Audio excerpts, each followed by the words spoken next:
Bayangkan, di tengah pekat hutan Jawa kuno, ketika kabut turun setinggi lutut, lahir seorang anak yang kelak mengguncang seluruh Nusantara. Dan tak ada yang tahu bahwa langkah kecilnya malam itu akan mengubah sejarah selamanya. Anak itu tumbuh dengan mata yang selalu menyala, seperti mencari musuh yang tak terlihat. Ia belajar membaca arah angin, menghafal jejak langkah, dan mendengar denyut bumi seolah tanah Jawa sendiri mengajarinya.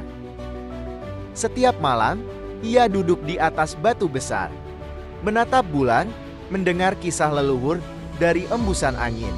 Kadang terdengar seolah suara itu memanggil namanya, berkata bahwa ia ditakdirkan menjadi penjaga Nusantara.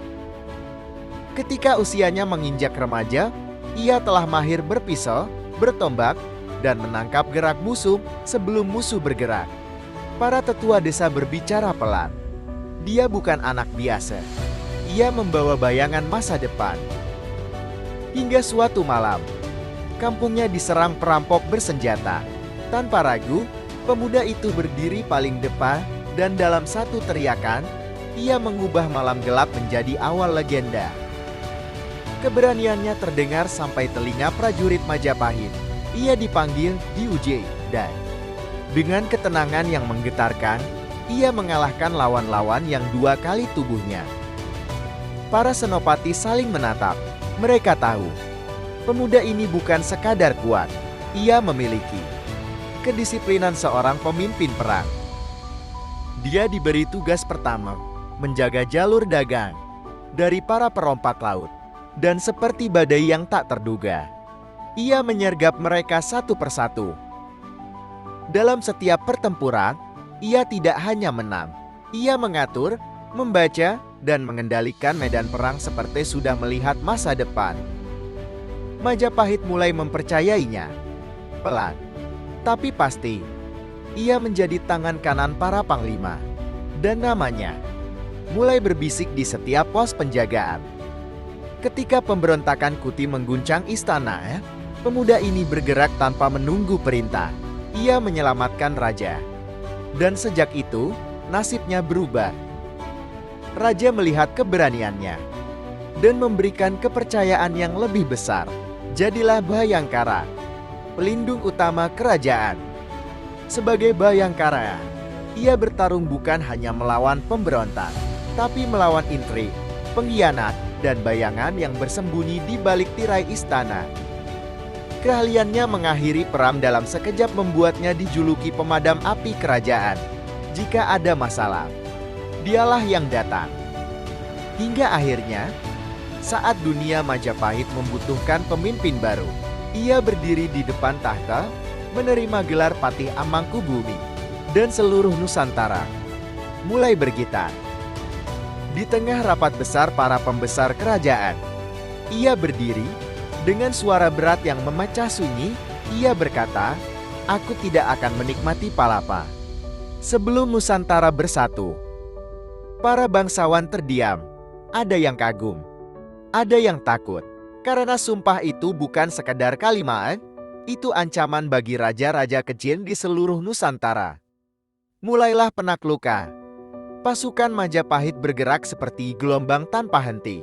Satu persatu wilayah menyatakan tunduk. Dari Bali, Sunda Kecil, hingga Maluku. Di perbatasan, suara genderang perang tak pernah berhenti. Dan di tengah itu semua, Gajah Mada berdiri seperti batu karang.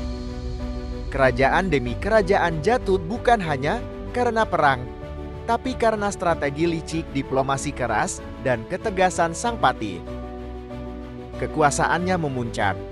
Ia menjadi sosok paling ditakuti di seluruh Nusantara. Dan mulai muncul satu celah kecil, kesombongan yang perlahan tumbuh. Raja-raja lain mulai resah.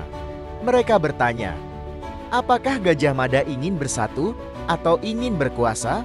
Pertanyaan itu menggantung, menunggu jawaban. Ketika kerajaan Sunda datang membawa putri mereka untuk menikah dengan Raja Majapahit, Gajah Mada melihatnya sebagai kesempatan memperluas kekuasaan. Ia menafsirkan kedatangan rombongan Sunda sebagai tanda tunduk, dan dari sinilah bara tragedi mulai menyala. Di alun-alun Bubar, terjadi salah paham paling mematikan dalam sejarah Nusantara. Pertempuran tak terhindarkan. Darah bangsawan Sunda tumpah. Putri Dyah Pitaloka memilih mati demi kehormatan. Dan sejak itu, nama Gajah Mada menjadi luka yang tak mudah sembuh. Raja sendiri murka, para pembesar menatap Gajah Mada bukan lagi dengan hormat, melainkan dengan ketakutan bercampur benci. Gajah Mada ditarik dari pusat kekuasaan dan pergi ke Madakaripura. Di sana ia hidup dalam kesunyian, hanya ditemani suara air terjun. Hingga suatu pagi berkabut, ia tidak bangun lagi. Tanpa peperangan, tanpa teriakan, tanpa genderang, hanya sunyi yang menutup hidup sang penakluk Nusantara. Dan kini kita hanya bisa bertanya dalam hati, jika Gajah Mada tidak membuat sumpah palapa, jika tragedi Bubar tidak terjadi, apakah Nusantara akan bersatu lebih kuat? Pertanyaan itu akan terus bergema sepanjang zaman.